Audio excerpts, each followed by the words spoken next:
आज बहुत गहरी बातें आप सीखेंगे बाइबल मुकद्दस में से। आज का हमारा मज़मून होगा शैतान आपको लपेट में लेता है। क्या होगा? शैतान आपको लपेट में लेता है। आज हम सीखते हैं इसके बारे में कि शैतान जो है, जब इसको नीचे गिराया गया तो ये क्यों इतना कलाम जानता है, क्यों ये बाइबल मुकद्दस की हर बात को जानता है? क्योंकि ये कहां रहा? शाबाश, ये सबसे पहले खुदा के साथ रहा, खुदा की हजूरी में रहा, खुदा के कलाम को ये सुनता रहा, सीखता रहा। तो जब ये खुदा के तख्त के ऊपर तख्त बनाने लगा तो खुदा ने इसलिए इसको क्या किया? नीचे गिरा। फिर इसका नाम तब्दील हुआ, लूसीफर से इब्लीस बन गया, शैतान। इसका मतलब है इसको कलाम का एक नुक्ता जो है ये आता है, ये कलाम के एक नुक्ते को जानता है, इसलिए इसने यीशु मसीह के साथ में ये कलाम किया। ऐसे है, यीशु मसीह के साथ भी इसने कलाम किया कि अगर तू खुदा का बेटा है तो क्या इस पत्थर को कहेगा तो रोटियां बन जाए। लेकिन वो ये नहीं जानता था कि ये खुदा का बेटा है,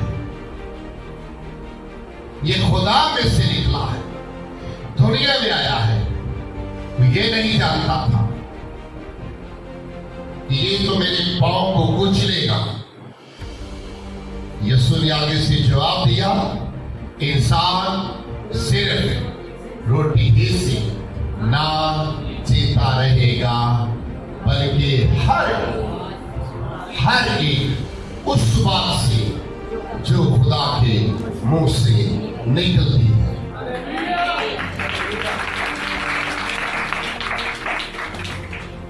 ये कैसे अपनी लपेट में लेता है? बाइबल मुकद्दस के अंदर जब हम सीखते हैं, जब आदम और हवा को खुदा ने बनाया तो शैतान किसके रूप में आया? सांप के। कि सांप पहले शैतान नहीं था, सांप इब्लीस नहीं था, सांप तो एक जानवर था। लेकिन सांप को शैतान या इब्लीस क्यों कहा गया? क्योंकि इब्लीस ने उस जानवर के अंदर घुसकर काम किया, जानवर का इस्तेमाल किया। आज हम सीखेंगे ये शैतान इब्लीस अगर जानवर को इस्तेमाल कर सकता है तो कलीसिया जो कमजोर लोग, जो खुदा के घर कम जाते हैं, जो खुदा के कलाम को कम सुनते हैं, तो वही इब्लीस आज उनको भी इस्तेमाल करता है। आदम और हवा भी खुदा के साथ ये बड़े वफादार थे, खुदा की तारीफ करने वाले, खुदा की इबादत करने वाले, खुदा के साथ चलने वाले, खुदा की हजूरी के अंदर झुकने वाले। तो इब्लीस ने इसलिए इनके ऊपर अटैक किया,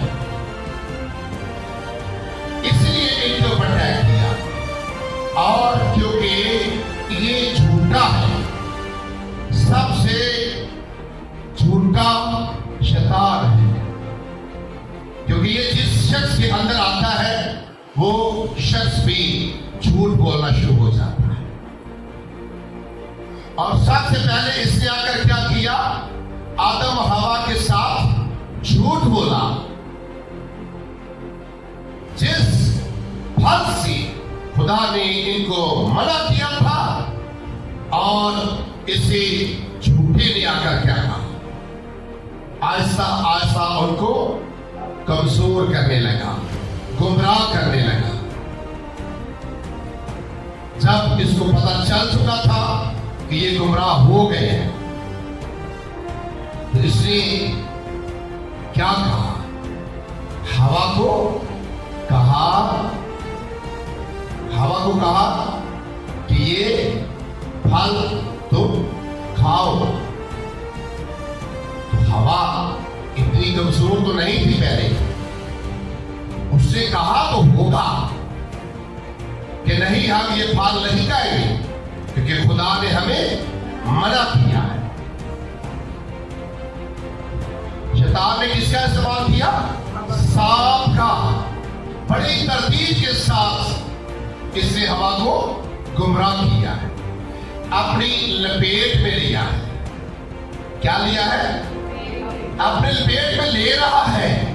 कैसे, अपनी बातों में लाता है। पहले इंसान को अपनी बातों में लाता है, और ये बातें भी बड़ी चिकनी चोपड़ी करता है।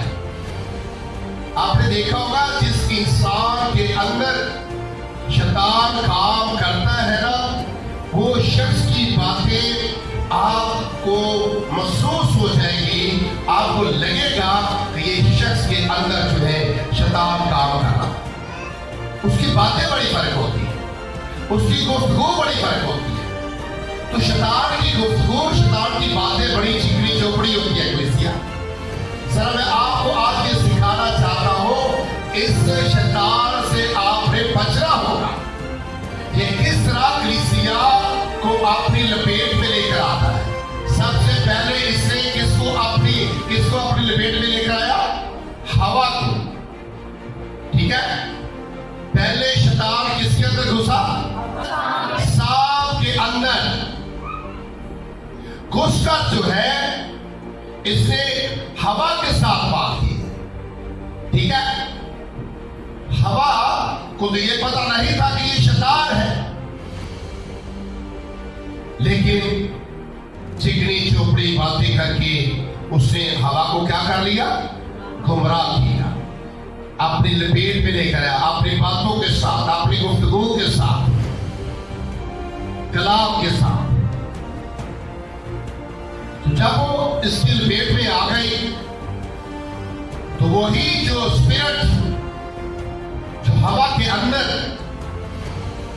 इब्लीस में से जो निकली है, वही स्पिरिट, वही तस्वीर हवा के अंदर जब आती है, तो हवा आगे से किसको गुमराह कर रही है, हवा आगे आदम को अपनी लपेट में लेकर आ रही है।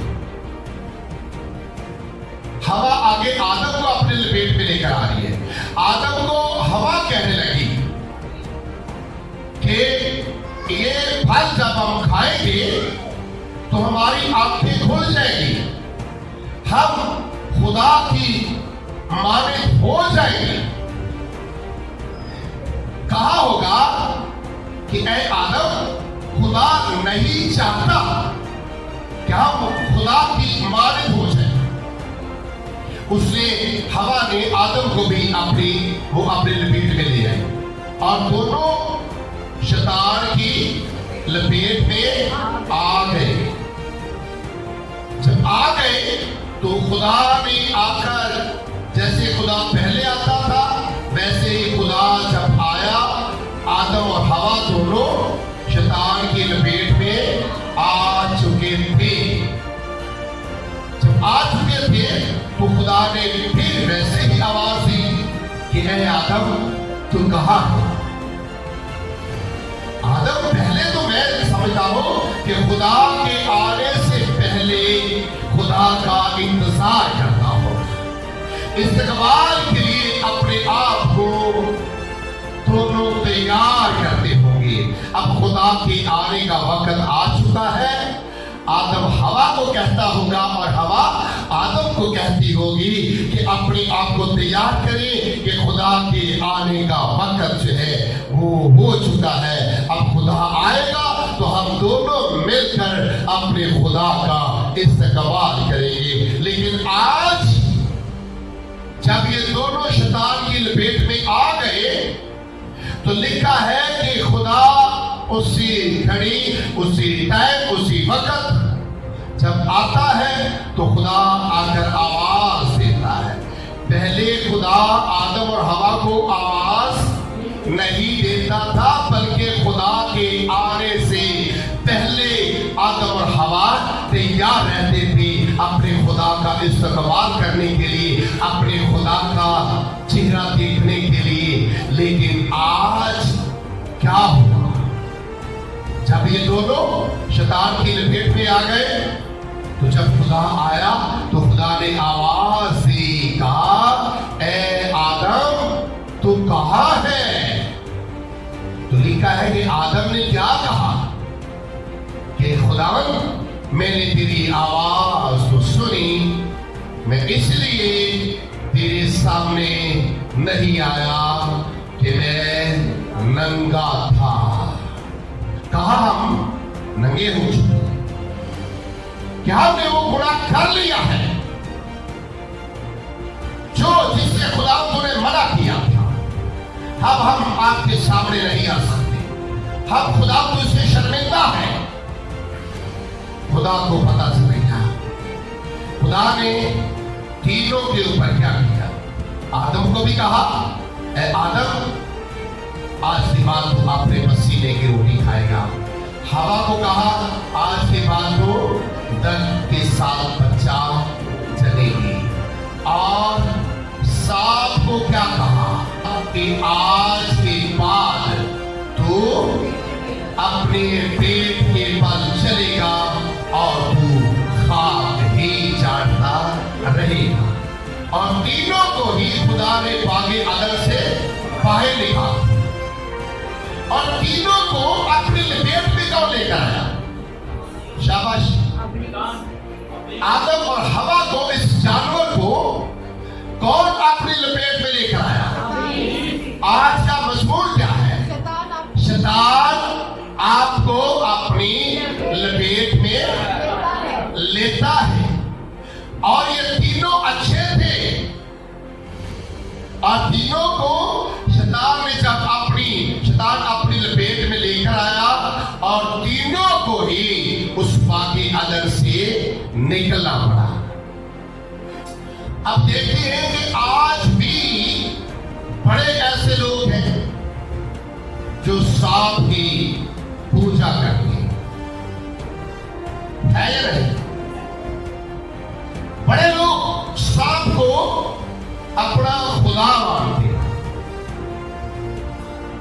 शैतान की पूजा करते हैं, शैतान को दूध पिलाते हैं। एक बार हमने एक लड़के पे दुआ की तो उसके अंदर इब्लीस हाजिर हुआ तो उसने कहा कि मेरा नाम नागराज है। मैंने कहा मुझे पता है कि तू कौन सा नागराज है, तुम्हें ये नहीं पता कि तू किसकी हजूरी में बैठा है। मैंने कहा चल यीशु के नाम से निकल इस बदक से, और उसकी खड़ी चीजें मार कर निकला।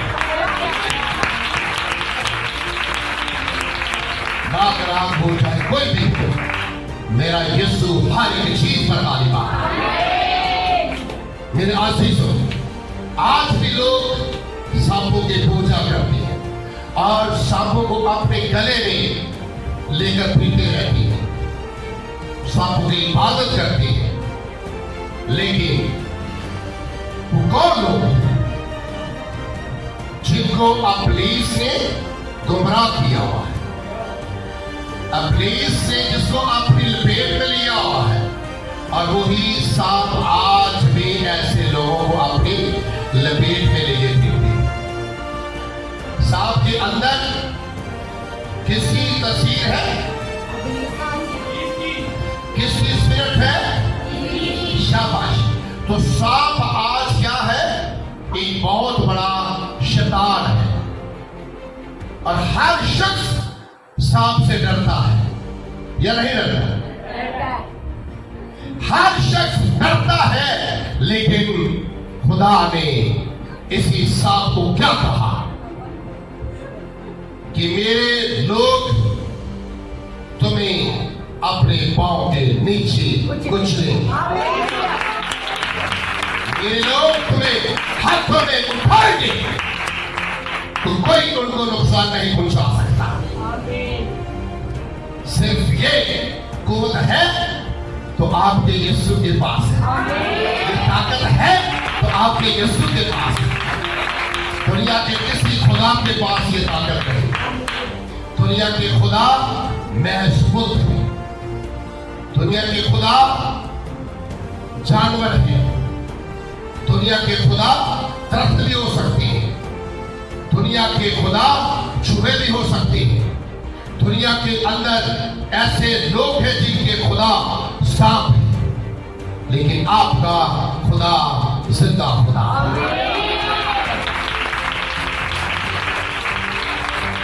आपका खुदा वो खुदा है जिसने अपनी शक्ल अपनी छवि पर मुझे और आपको बनाया। कलीसिया आज भी सांपों को उसकी पूजा क्यों की जाती है? क्योंकि उन लोगों के अंदर शैतान ने घेरा लगाकर रखा हुआ है। शैतान ने जैसे सांप को अपनी लपेट में लिया और वैसे सांप आगे इसको अपनी लपेट में ले रहा है। उन लोगों को जो खुदा से दूर है, शैतान ने पहले सांप का इस्तेमाल किया। अब सांप जो है वो जब आपने देखा होगा किसी को भी डंक मारता है तो उसी इंसान के अंदर जहर भर जाता है। फिर अब इसके बारे में सीख रहे थे, सांप डंक अपने शिकार को डंक मार के नहीं मारता। आपको पता है कि अगर सांप जितना भी जहरीला हो, इसका जब किसी को डंक मारता है, किसी के ऊपर जहर उगलता है तो इसका इलाज भी है। लेकिन सांप जो है अपने शिकार को अपनी लपेट में कैसे लेता है? सांप जब अपने शिकार को पकड़ता है तो वो अपनी लपेट में लेता है, अपने शिकार को लपेटता है। जैसे जैसे लपेटता जाता है उसका शिकार जो है उसकी लपेट में, क्योंकि वो जब उसकी सांस आहिस्ता आहिस्ता कम होते जाते हैं, सांप अपनी लपेट में उसको और ज्यादा ले रहा होता है।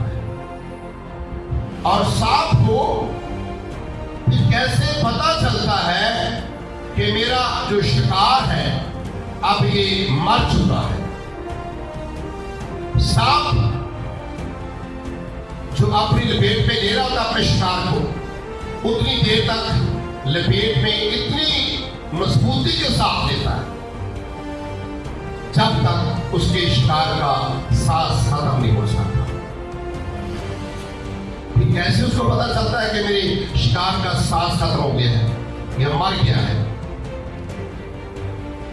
फिर देखता है कि मेरे शिकार की जो हार्ट बीट, जो दिल है, जो धड़कन है इसकी अभी चल तो नहीं रही। आखिरी सांस तक सांप अपने शिकार को अपने लपेट में लेता है। जब शिकार मर जाता है फिर अपने आप को बिल्कुल वो इजी फील करता है, खोलता है उसको, फिर उसके बाद अपने शिकार को आराम से खा सकता है। और सांप के जो दांत होते हैं वो भी बाहर की तरफ नहीं होते, अंदर की तरफ होते और अपने शिकार को बड़े इजी तरीके से वो खा जाता है। अब कलीसिया, मैं आज आपको ये बताना चाहता हूं वही शैतान आज जिस शख्स के अंदर काम करता है वो इंसानों को खा रहा है, वो इंसानों की बर्बादी की तरफ लगा हुआ है। जिस इंसान के अंदर उस इब्लीस की स्पिरिट काम करती है, जिस इंसान के अंदर उस इब्लीस की तस्वीर काम करती है, और आज आपने देखा होगा वो शख्स के अंदर गुस्सा आता होगा, पति से भरा होगा, झूठ से भरा होगा, फरेब से भरा होगा, ज़िनाकारी से भरा होगा, बुत परस्ती करने वाला होगा, शब्द परस्ती करने वाला होगा, बुतों की पूजा करने वाला होगा, सांपों के आगे झुकने वाला होगा, क्योंकि उसके अंदर शैतान की वही स्पिरिट काम कर रही होती है।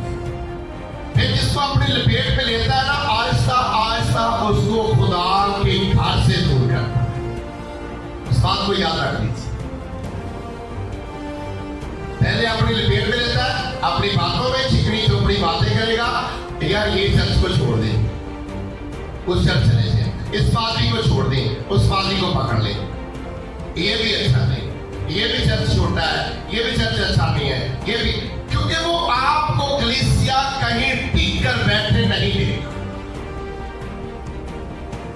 जिसके अंदर जिसको अपनी लपेट में ले लेता है ना, वो अपनी मर्जी से उसको लेकर जाता है जहां जो उसने लेकर जाना होता है, घुमाता रहता है, क्योंकि वो उसका शिकार होता है।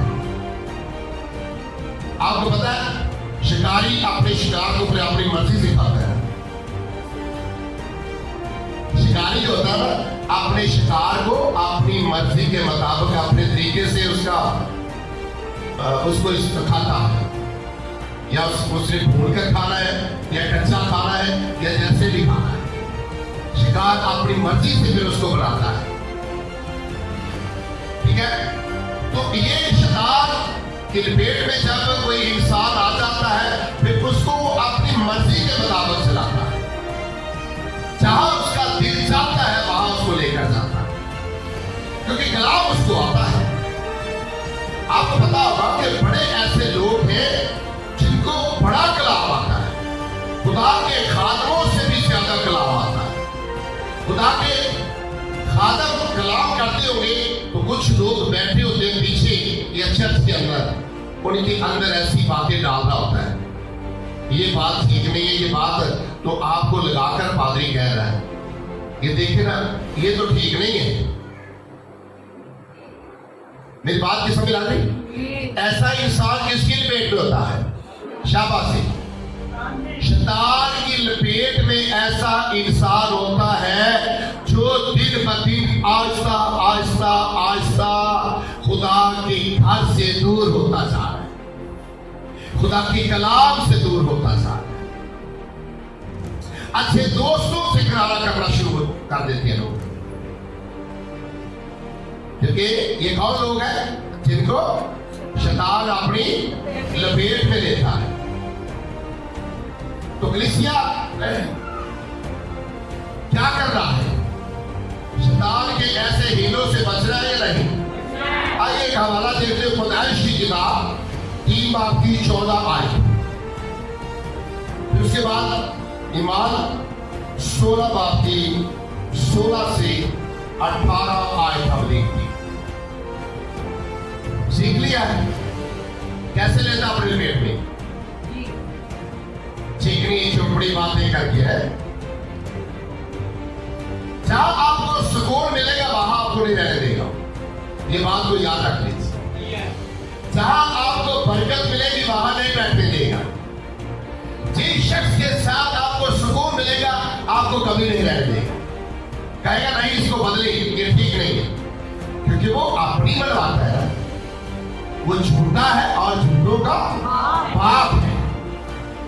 झूठों का बाप आपके साथ वो झूठ बोलेगा, लेकिन आपने बचना कैसे?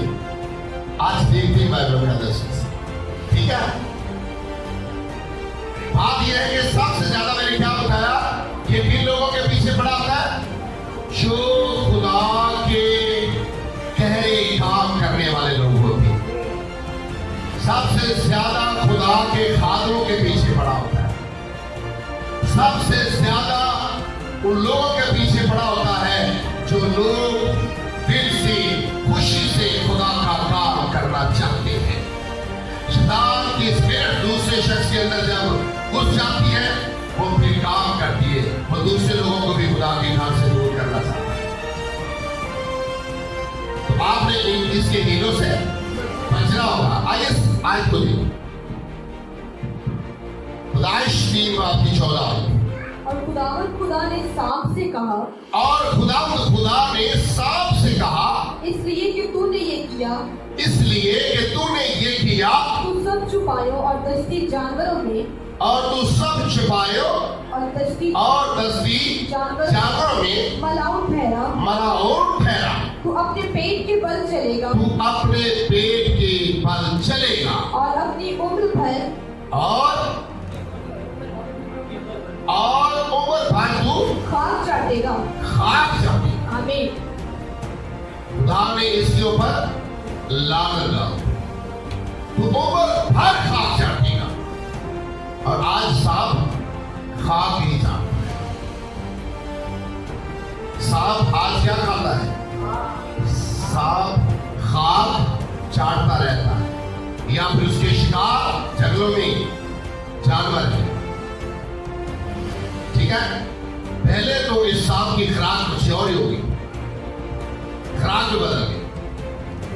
और बड़ी खूबसूरत मिसाल है, सप्पा के पुत्र यार ने भांदी कि भावे चुलिया दुध पियाई, खारे खो कदी मिठे नहीं होंगे, भावे लखा मारा गुड़ पाइए। अब भरावो शैतान कभी किसी का दोस्त नहीं बन सकता। इनकी दोस्त है आपका, वो आपका यीशु।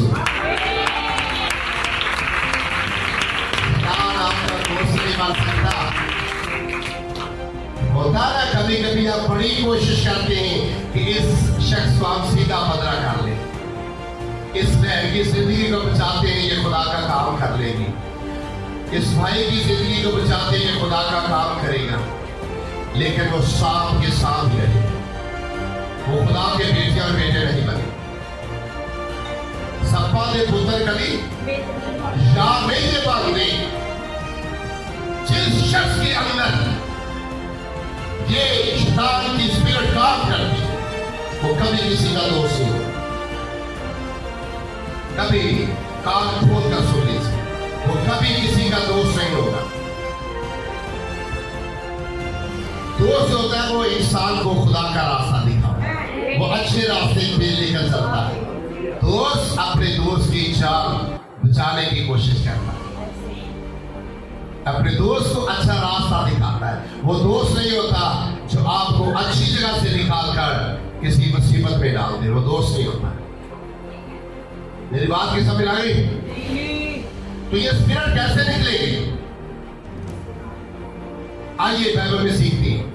अभी ये गीत गा रहे थे, मूसा को कैसे क्या क्या लग रहा था उसका भाई थी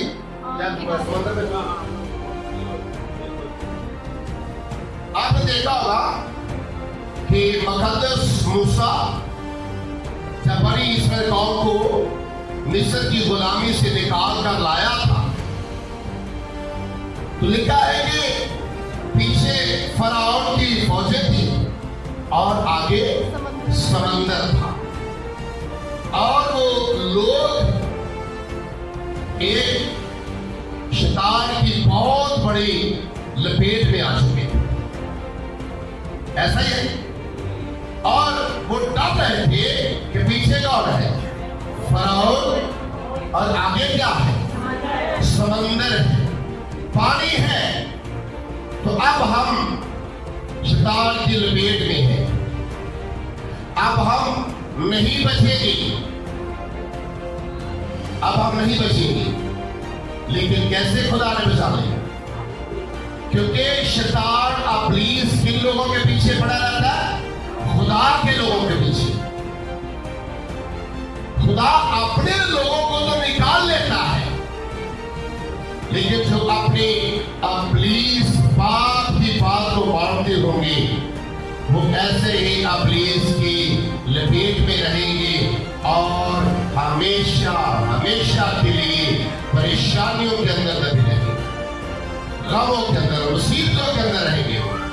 लेकिन खुदा अपने लोगों को निकालने की कुदरत रखता है, चाहे वो आग की भट्टी के अंदर हो, आग की लपेट में हो, चाहे वो शेरों की लपेट में हो, चाहे फराउन और समंदर की लपेट में हो। सब परेशान हुए। खुदा ने अपने बंदा मूसा को क्या कहा? मूसा, ये लाठी जो आपके हाथ में इस पानी में मार। लिखा है कि मूसा ने ऐसा किया। खुदा के कलाम में लिखा है कि जैसे मूसा उस पानी के अंदर लाठी को मारता है और पानी को टुकड़े हो जाता है, बड़ी बड़ी दीवारें बन जाता है और उसी पानी में से रास्ता खुदा निकाल लेता है। खुदा के लोग जिस मर्जी मुश्किल में हो, खुदा अपने लोगों को निकाल देता है। चाहे वो आग के अंदर हो, चाहे शेरों की मार के अंदर हो, चाहे किसी भी मुश्किल के अंदर हो, खुदा अपने लोगों को निकाल देता है।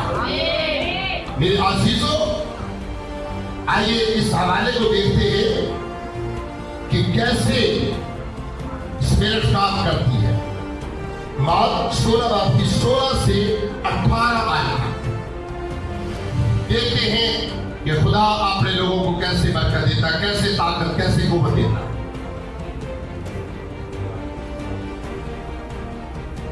जी पढ़िएगा। नहीं मिल रहा? चलिए।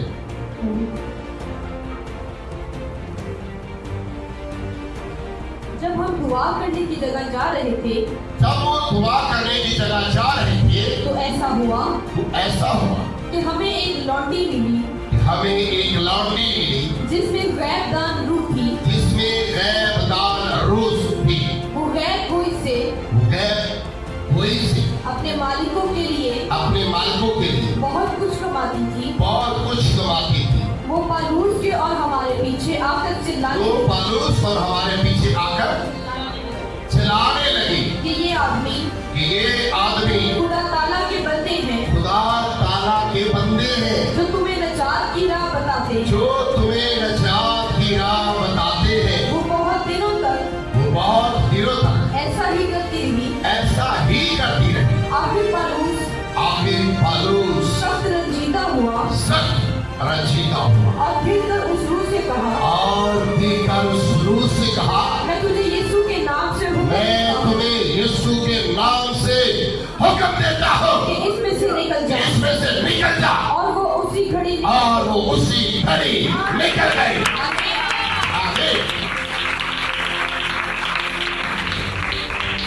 चाहे इंसान कितना भी क्यों ना शैतान की लपेट में हो, लेकिन जब खुदा के बंदे, खुदा के लोग आकर खड़े हो जाते हैं, स्पिरिट को निकलना ही पड़ता है। क्योंकि आवाज किसकी थी? किसकी आवाज थी? यीशु की आवाज थी।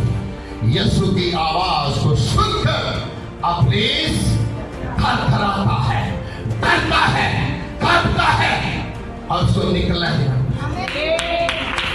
अभी हो ही नहीं सकता। तो यीशु के सामने जायज है।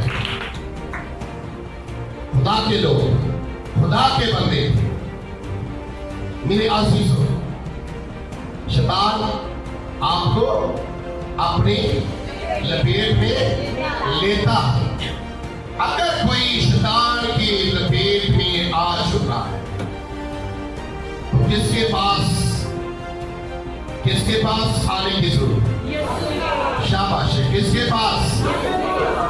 शैतान तो खुद कहता है तू खुदा का बेटा है, तो मुझे वक्त से पहले निकालने के लिए आ गया है। शैतान तो खुद मेरे खुदा को सजदे करता है। तो कलीसिया आपको क्या जरूरत आप सांपों की पूजा करें, आप भूतों के आगे झुकें, आप किसी भीड़ के आगे झुकें, किसी फकीर के आगे झुकें, आप किसी भीड़ को सजदा करें, किसी मूर्ख को सजदा करें, किसी बड़े बड़े ऐसे झुके, आपने किसी आलम को ऐसे सजदा करें जो आप समझते हैं कि ये सब हमें ऐसी मुश्किलों से निकाल सकता है, लेकिन कभी ऐसा नहीं हो सकता। एक ही हस्ती है, वो मेरा और आपका यीशु है, जो मुझे और आपको मुसीबतों से मुश्किलों से निकालने की कुदरत रखता है। वही शैतान जो आपको अपनी लपेट में लाकर खुदा से पीछे करता है, और वही शैतान अपनी जुबान से कहता है कि खुदा से बड़ा कोई नहीं।